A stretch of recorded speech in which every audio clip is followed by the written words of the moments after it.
Hi, Savianos, friends and family.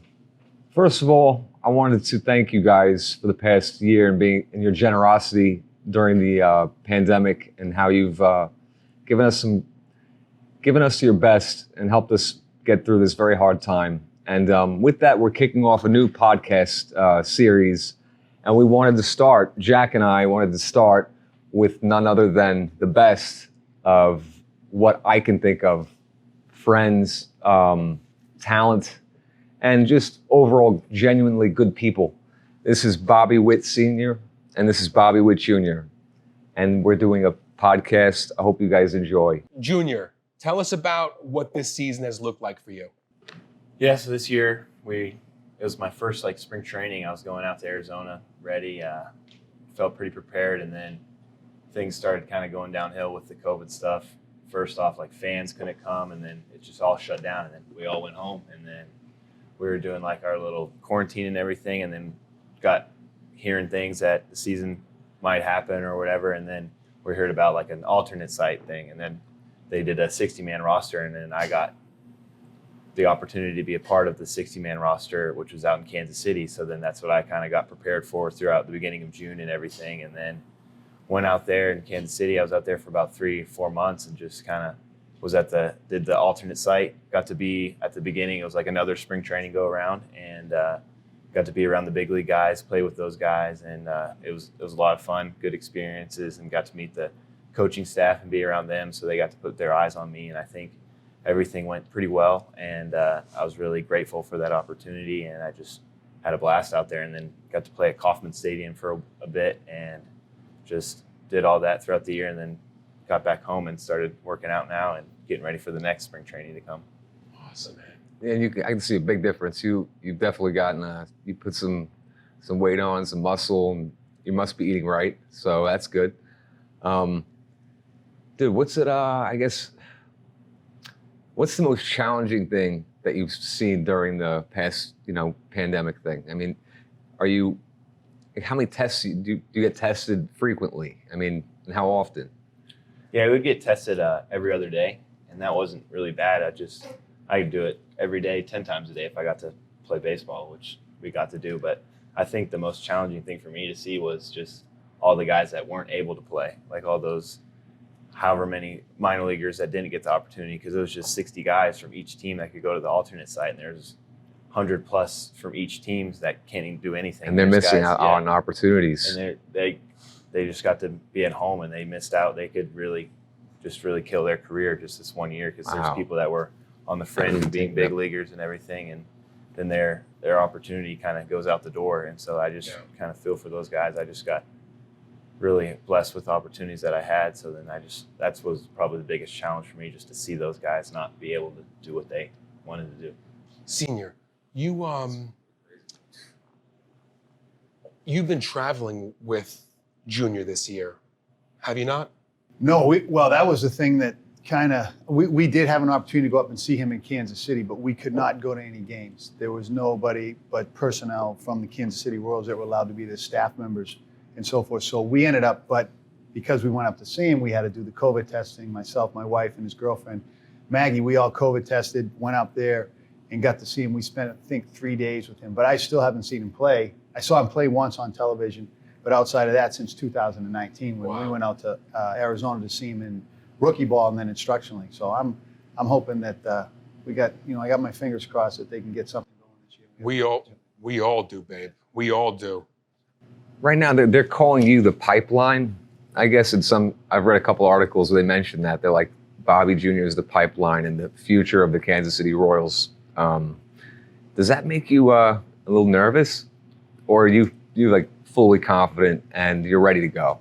Yeah, I've kind of always had a mark on me throughout all papers, all the publications and everything. And I feel like that kind of motivates me more, because they can put it on paper all they want, but until it happens, then that's when it'll kind of feel good for me. So then that's what kind of gets me going, those things that are on the paper that haven't happened yet. So then that's what I want to do. What a different attitude towards it, because I'm different. I'm the kind of guy that's you tell me I can't do it and I just want to prove you wrong.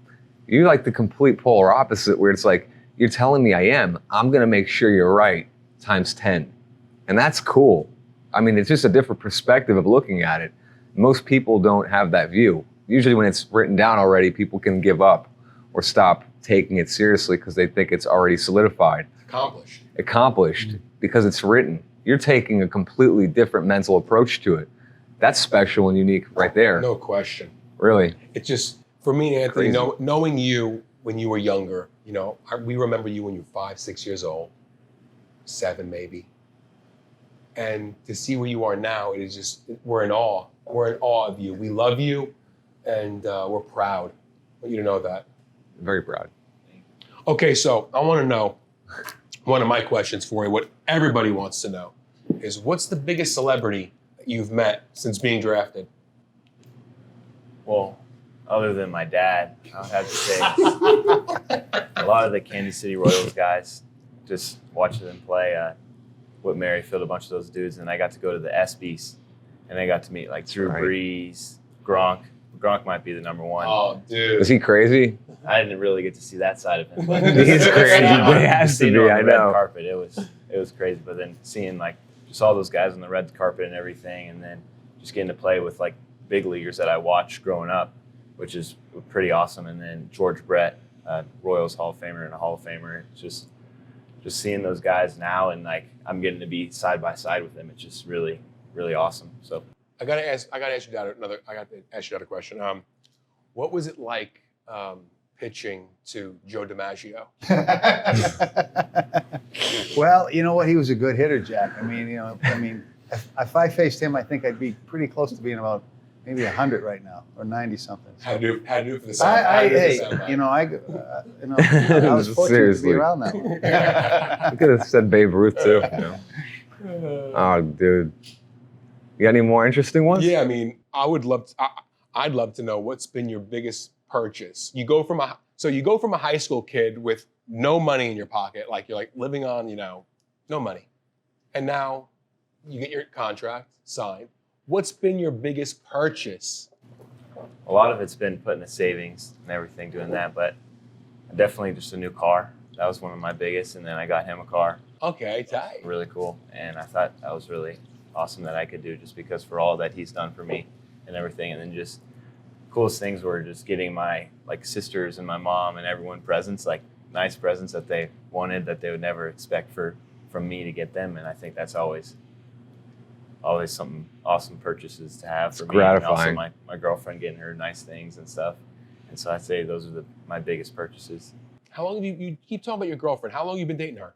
Me and her have been together just over 4 years now. So we met in high school. She was the shortstop at Colleyville, and she was a shortstop playing softball. I was a shortstop playing baseball, and it kind of just worked out that way. I knew that she was taking a class. It would have been my sophomore year, and so I was like texting one of her friends, like, "Oh, is she going to be in this class?" And then that's the reason why I took the class. It was kind of a challenging class, but I took it because she was a grade above me, so I took that class just to kind of be around her, and it kind of worked out. So, okay, what kind of things do you buy her?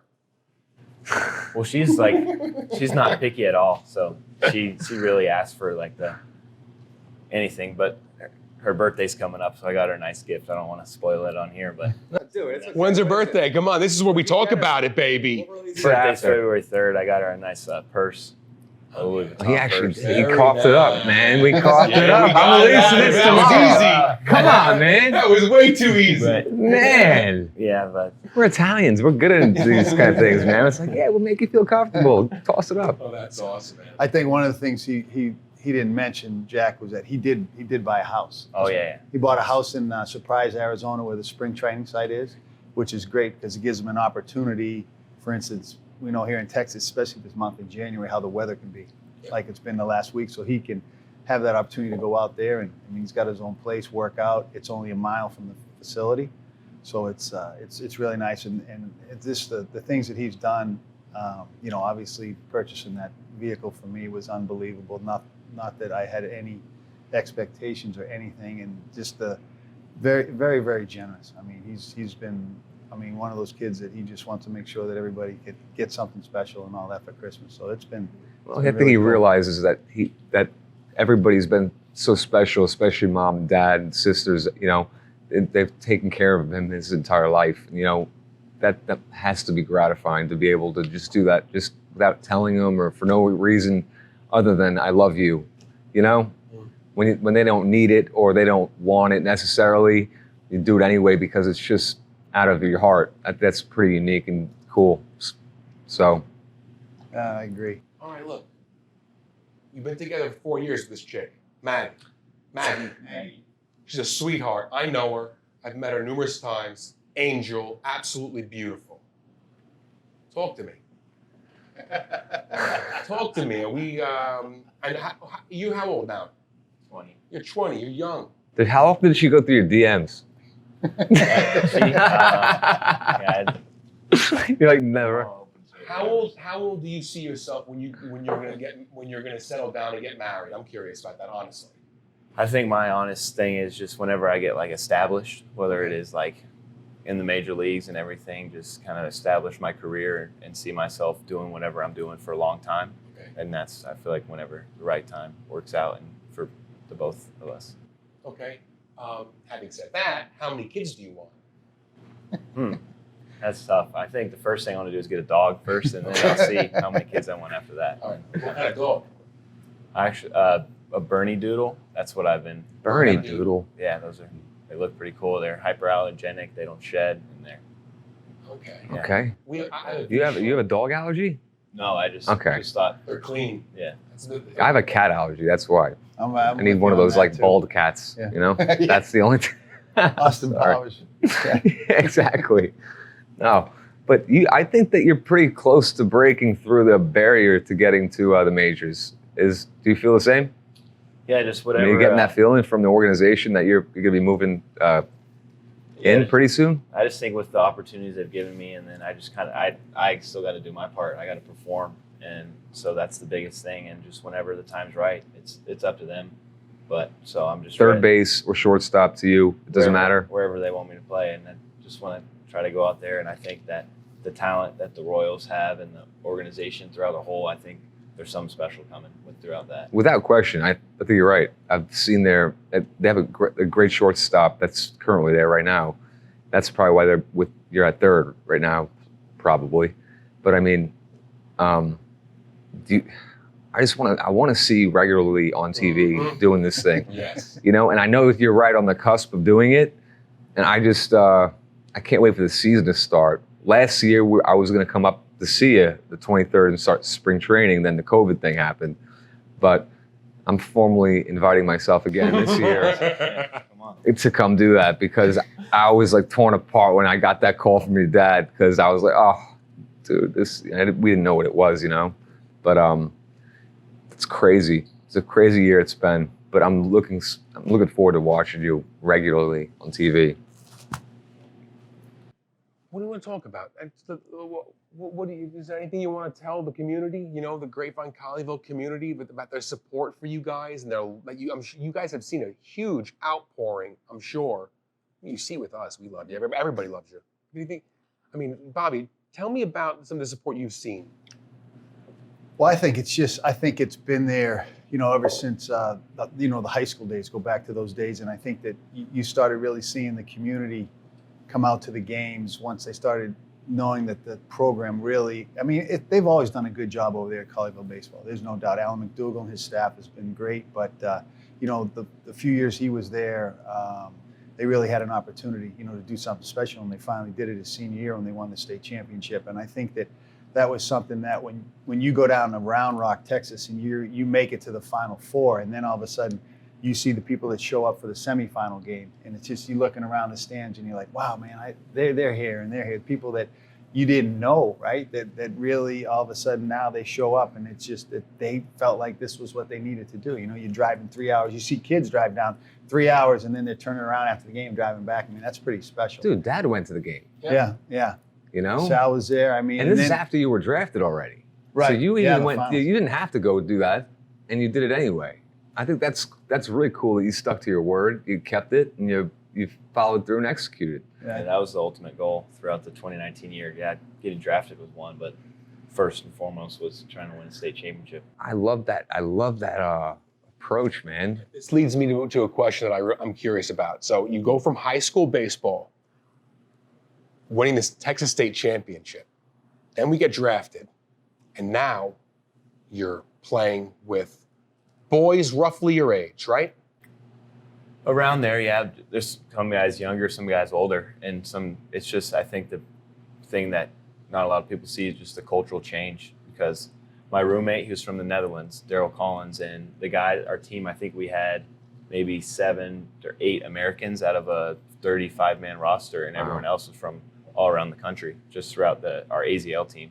Okay. And so we had guys from Dominican, Venezuela, Puerto Rico, Japan, guy from Korea, guy from the Netherlands, everywhere. And just being able to, I thought the coolest thing was we're all together playing as one, as a team, and then just people from everywhere. That's just what I think baseball is so amazing. You got guys, even when he was playing in it, it's always been happening, just guys from everywhere, and it happens in all sports, but I just think that baseball, it's really a big difference. Yeah. Universal language, baby. You own like No 6 doubt. Rosetta Stones. Yeah. So in Arizona, is there like this new, like, I don't know, you've been cheating on us? You've been cheating on different Italian restaurants? Have you? There's one that I kind of go to. It's a chain called Oregano's, but it's good food, but I can't put it in the same ballpark as Savianos. That's okay. You know, way. No way. You know. We got to open up in Arizona so we can have some food. I'm in. It's a good spot too. It's growing. I mean, it's crazy out there. The growth just since I remember when the Rangers first went there from it used to be in Port Charlotte, Florida, their spring training facility, and that's where I think I had 9 spring trainings down there, and then they moved to Surprise, and it was really desolate out there. I mean, there wasn't much but the stadium and some things around it. Now you go out there and it's absolutely just, I mean, it's exploded. So there's a couple good spots I think that Savianos could go out there and dominate. And, Let's Really? go. We're looking for investors. Let's go. Well, I'll be there in spring training, so I'll be scoping There it you out. go. You know, we'll go to Oregano's and I'll. Little research. We Check it got out. our hands full here, buddy. No, there's no question about that. But I mean, you know, would be nice. Get some good food. Bobby, the talent jump from high school to AZL, extraordinary. Not really, just because throughout the summer, like showcase stuff, we faced guys throwing that hard. I think the biggest thing was just the pitching and just like velocity you're getting every day. But throughout the summer before, I got to face that. In high school, we kind of got to see some of that throughout towards the end and just mixed in there throughout the season. But that was really the biggest difference. And then just knowing that you're supposed to be here playing and just having the confidence was the biggest thing. And then once that happened, it just kind of hit the floor running. And so I think that's just what the biggest difference was. And then just finding a good routine. I'd say that's like the number one thing that I needed to do. And then just once I got that, then you just do that every day. And it just becomes like Habitual. a habit. Yeah. Yeah. That's the biggest thing for people. It's like, you know, routine, you know, doing the same thing every day. It I'm sure makes it's the a same huge- thing for you and Jack here at the got it. restaurant. I mean, you got Yeah. to figure out One you little know, thing gets staff- thrown the, off. The staff, right. you know, the wait staff, the cooks. I mean, everybody's got to be. Basically, you got your own team. You know, it's Yeah. the same thing. You guys are doing the same thing. You know, I mean, Yeah, you're just the managers. You know, if you don't like it, you make a move. You Yeah, gotta but it's like we designate got to people, you jump gotta in there hire- and start hitting the ball and Right. pitching sometimes. They're That's the like thing. player It's like, Yeah, exactly. I have a question for both of you guys. Was there ever a time in your career where you felt like you were in over your head? I would say yes. I mean, I think that's just part of it. You know, especially early in my career. I mean, I got to the big leagues. I was 21 years old. Didn't spend a lot of time in the minor leagues, and I was in a fortunate situation where Bobby Valentine was the manager, and he was just going to go with a lot of young guys. We had on that team in 1986, we had 5 rookies, and then another guy came up. So we had 6 rookies on that team at one time, which is unheard of now. Nobody does that. But we ended up finished second in the division that year, and that's about 100 years ago when they just had the American League East and American League West. We finished second in the West, which was pretty good for having that amount of rookies in that. But to answer your question, when I first started out, things weren't going as I thought they were going to go. You know, I was the Rangers' 3rd pick the year before in 1985. I was the 1st pick, but the 3rd pick in the country. And I'm thinking I'm going to go there and just I made the team, which was, I felt like quite an accomplishment. out of spring training, but then to face these guys, and when you were making mistakes, I was getting smoked. I was getting hit for that. I mean, guys were hitting the slider that I was leaving over the plate, which is what they do, but the expectations were that wasn't going to happen because I had a good velocity, my slider was decent, but I had to hone that in and get better with command. And I mean, I was at Oklahoma, I get drafted, I go to Tulsa, Double-A, and then I go to instructional league, and then I'm in the big leagues. So the transition was quick, and there was a lot of things that were going on, and I just had to slow things down. But it ended up working out pretty good that year. I ended up winning 11 games my rookie year, which wasn't bad. And then, continued on from there. But there's no doubt, as a professional athlete, you're going to go through times where you're gonna get it handed to you. I mean, you get knocked out. I mean, as a starting pitcher, you're getting knocked out early, second inning or something like that, and you're taking a shower already, and you're just like, what just happened? So you try to fix that and try to make yourself better, and that's part of why these guys, when you see some of these guys play a long time and they have these careers, they're able to get that under control. I feel like early in their career, and then they go out there and it just becomes almost, it is a job, but you got to figure out, what you can and can't do in order to get things right. Yeah, I mean, I can't imagine. I can relate, but I have an office to go back to and like decompress. These guys got to go back on the pitching mound on the 7th and 8th inning, and there's a crowd that's roaring, and they're sitting there playing with a ball, and they're like looking around, like trying to figure out and the rhythm and timing and how quickly you want to get pitches out. I mean, that's stressful. And you screw up one pitch, you're on the front page of the newspaper the next day, and you're Chuck Knoblochhead or whatever. It's like that poor guy from the Yankees, or it's like Aaron Boone. He came out of like nowhere, but he did a good thing actually. Yeah, he hit the home run there to get the Yankees in the. You said you didn't get to go to the games with him this year, but from talking to Junior, coaching, is there more coaching nowadays in just pure numbers than there was with you? Do you think it's better? Or is it different?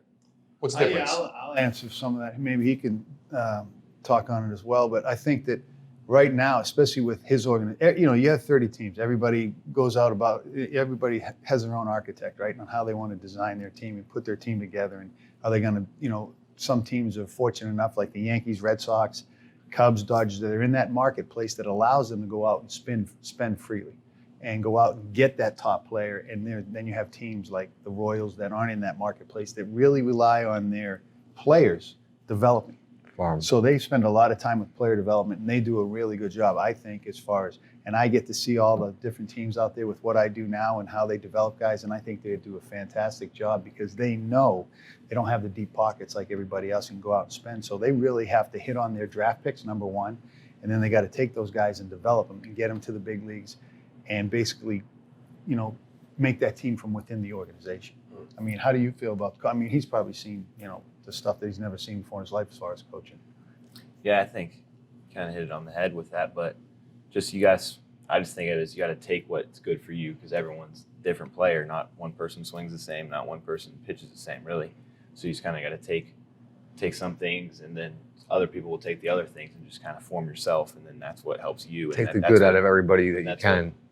Experience is the most valuable asset, right? Absolutely. Yeah, and that's what the Royals do with their players, and I think it's been incredible just with how they develop each and every player, not only as a baseball player, but as a good young man as well off the field, which is awesome. That's even more important. I mean, his infield guy that's been working with him since he signed is Rafael Bellier. I think Rafi probably played, 10, 12 years in the big leagues, shortstop in the big leagues, and really a good glove guy and knows the position well. But, that's who's working with this guy, So you think about that experience, and all that type of stuff that, I related to this is that, maybe there's chefs out there that you admire and something, but having that opportunity to work with him and just sit there and go, okay, let me see what you got. I'm just I'm a sponge. Give me what you have, and I'm going to take it and put it in the kitchen, and we're going to go to town. Mm-hmm. And that's what he's fortunate enough. It's not somebody that, that's played the game a little bit. This guy's been in big leagues. He knows the situation, knows what it's like when a guy's bearing down on him, take him out on double play.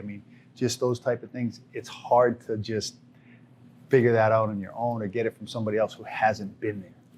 Yeah, that's how Tony Pena Jr., Eddie Rodriguez been around the game. Just all the infield guys, they've all been there, done that. So just whenever they say things, you can be like, okay, that's what got you there. That's what kind of helped. And so you can really listen to that and buy into that. Where there's people telling you like this, if you look at this number, you did this, and then it makes you do this, it's kind of hard to. I mean, really, yeah. Actually, you guys both have something in common here. You and Jack both have something in common. You're 20. Jack, when you were on Hell's Kitchen, that's national TV. You were 20 years old, youngest contestant ever, right? Yep. Season 2. Yep. You were in the spotlight, and you performed fairly well. I mean, you did. And well, I didn't perform great. But it was different circumstances, but you felt the pressure, and you were working with a chef who was a very skilled and Chef Gordon Ramsay. So he's getting that kind of instruction, but just in a completely different manner. You know, yours is different. His is like to build a foundation and an organization around. Yours was more for embarrassment. So, he did well. I mean, you made it, man. Come on, out of 600,000 people, 12 people. There was like 60,000 who tried out for the show, right? 70,000. Making it on the show was the victory. Yeah. Come on, man. Yeah. Was the victory. That was the victory for me. But you're talking to a professional, Anthony. These are professional people here. I know. Quit hitting the table. Yeah, I should.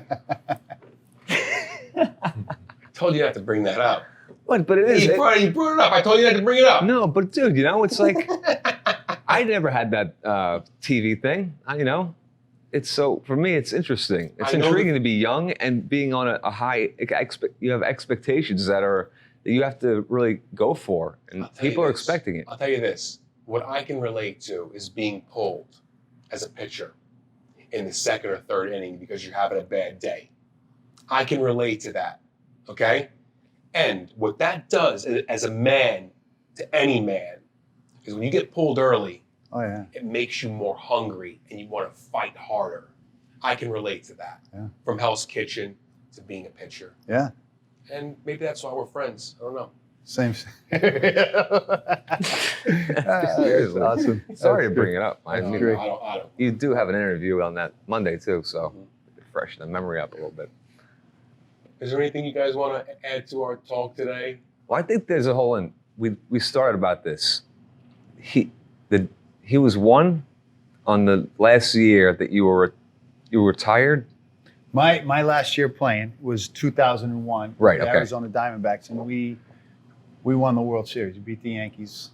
Sorry about that, boys. No, I'm happy for you. That had a lot to do with Kurt Schilling and Randy Johnson. They were phenomenal, and obviously Luis Gonzalez getting his hit playing on the against time, those guys. against Mariano. But yeah, there's been a lot of people that thought that he's been brought up, in the clubhouse, which a lot of my ex-teammates like Jeff Russell, his two sons James and Casey were there, and Kevin Gross. I remember when Kevin would bring his boys out, they'd be out in the field shagging and doing all that stuff, which was awesome. Kids were able to do that back then, but now with liability issues, nobody gets out. Every now and then they do.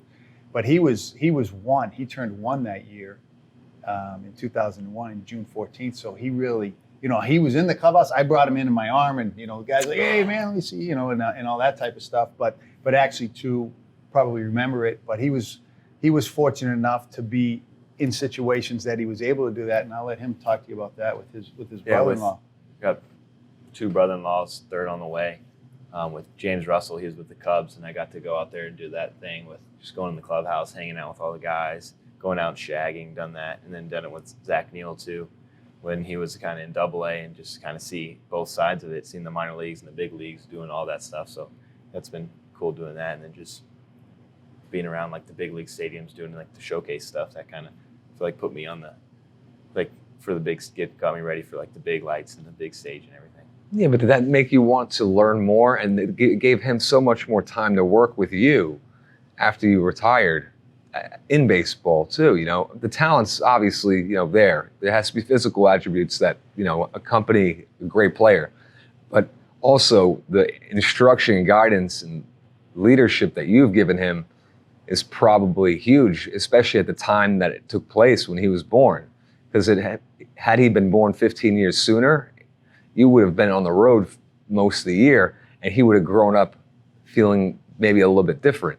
But he's blossomed because I think, in some ways, because of you having that good time with him. Well, I think that And him spending time, that's obviously, with kind other of people too. That's a situation where you're exactly right, because my girls, my 3 girls, I mean, that was when I was playing, so there wasn't a lot of time. I mean, I was on the road a lot. I was traveling. You know, I mean, basically baseball, you're home for a week, gone for a week. That's kind of the schedule. If you look at that, and it's 6 months, and there was a lot of times where I missed things. You know, my wife did an incredible job raising the girls. You know, when I was there, I did what I could do, but I mean, she was without a doubt, she's the ringleader. Bravo. You know, Yes. Great woman. and with him, it was like, okay, I'm done now playing, and now I got to hang out with him, and I got to coach him with Rusty and his son Mason, and Clayton actually played early, so we were able to do that. And then once he got to 12, you know, I said, you know, he's got to go with somebody else now and do his thing and just have a different voice that can work with him, and you know, be around him and let him see what that's like, because and I had a good time doing it. I just wanted to sit back and watch from that point on. Yeah. And it's been a fun ride so far, believe me. Oh, dude, I can't imagine. It has been fun, even just for us. I can't imagine how you feel. You know, you're gushing. You know, Well, It's the like things I've got to see, you know, I mean, and he went down to, I mean, just the certain showcases he said he was able to play on. We've got to see him play at Wrigley, in Petco Field, the ballpark in Arlington, the Texas-California series. And then probably the coolest thing I think that I've ever seen him do playing so far, and I was fortunate to play on the '84 Olympic team in LA, and he got to play for Team USA down in Panama a couple of years ago, and they went down in Panama. So Lori and I went down. It was over Thanksgiving, 10 days, and he ended up winning the whole thing, gold medal, and he got to be MVP of the series. So that to me was something that was honestly I was good then. I mean, that was enough right there. I was like, Olympian, that checks off everything. gold I need to medalist, see. So- Gatorade Player of the Year. So that was Sports nice. Illustrated, dude. Talk about accomplishments, and you're so young. You still have so much more to do, and that's the best part is that we get to see the next 20 years. I mean, really, I really am looking forward to watching this, because it will be a great next 15 to 20 years for you. I can't imagine it not being. Dude, he's been on everything. Boys. And hold on, before, All right. I saw a Christmas video on Twitter of you making this little kid's day by sending him a baseball card. My heart was like just numb. I was like, wow. How does that make you feel? How many times do you do that? And That's like the reason that you play the game for. Just those type of because that moments are kid always moment so comes out of that, you know, that boy, out of all the things, he knew exactly who it was, how important it was to him. And dude, that's got to make you feel like, I don't know. I wish I could sign a pizza and do that to somebody. You know, like here's a pepperoni, you know? No. But dude, that's cool you do that. That shows a lot about your character. Again, on the field, you're great. Off the field, you're a class act, just like your father is. I think Anthony, though, when you I think we were all at that point in our lives. I mean, everybody's been to a game, right? And you would hope you go to a game, and I think when you get there, it'd be kind of cool. You know, you think about, man, if I get a foul ball, that'd be kind of cool. And then I see a guy signing autographs, and if he's signing autographs, or just even if it's spring training, something like that. So if you've been there and you've lived that as a kid, and then all of a sudden now you're on the other side of the fence, and it's like, you know what, man, I know what it was like, man. I know when I went to the Red Sox game, and I had my first autograph, I think might have been, honestly, I think it might have been like Dennis Eckersley when he was back playing with the Red Sox back then. And I was sitting there waiting in line for, it was probably 15, 20 kids deep. It was right before the game started. And I had a piece of paper like Jack's doing his notes on over here, and a pen. And I mean, I just said, can you sign this, please? He signed. I was like, oh, I couldn't believe I got his autograph. Euphoric. Do I have it to this day? I don't know. But I mean, it was one of those things where it just felt like, I got an autograph, and I'm not only at the game, but I got this. It just made my day. So when you have that experience, I think as a kid, and now you get to live it on the other side, it's like, man, it's a no-brainer to me. And I think he's kind of, like I said, he's a very generous man. He takes time to do things. Yeah, I was going to say, how many of those do you do? Do you do it throughout the year? You do that pretty consistently. Every once in a while now.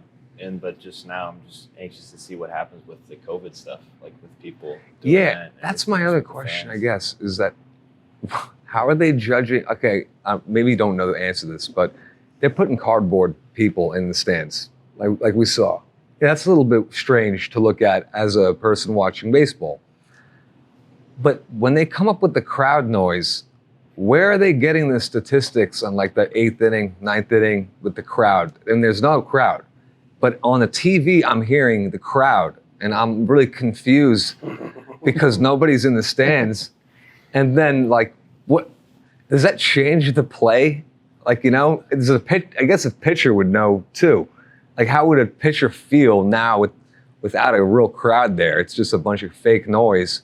You think it would be easier without a crowd or harder with I mean, I don't know personally. I mean, I have some guys that are out there doing it and playing. I mean, I think personally, it's definitely different, you know, because you kind of, especially when you're at home, you feed off that energy and that, you know, that excitement. And I know that the way that they can do it and time it up right now, it sounds like, you know, they're literally like where are the stats which from? Is crazy how they do it. I mean, you listen to football games and all that, they're doing the same thing. But I think it was just talking to some of the players that had to go through it this year at the big league level. It was hard at times, you know. I mean, you think a lot of these guys can just go out because of the game and what they're doing as far as a living. It's self-motivation, but still they feed off of those fans. And I think that it really lets the public, the fans know how much they were missed and how important. Oh, definitely, yeah. Like John, you know, in the third row, that's always yelling, you know, Bobby, you know, you ain't nothing. You know, it's like they can't replicate that guy anymore. That guy's not in your head.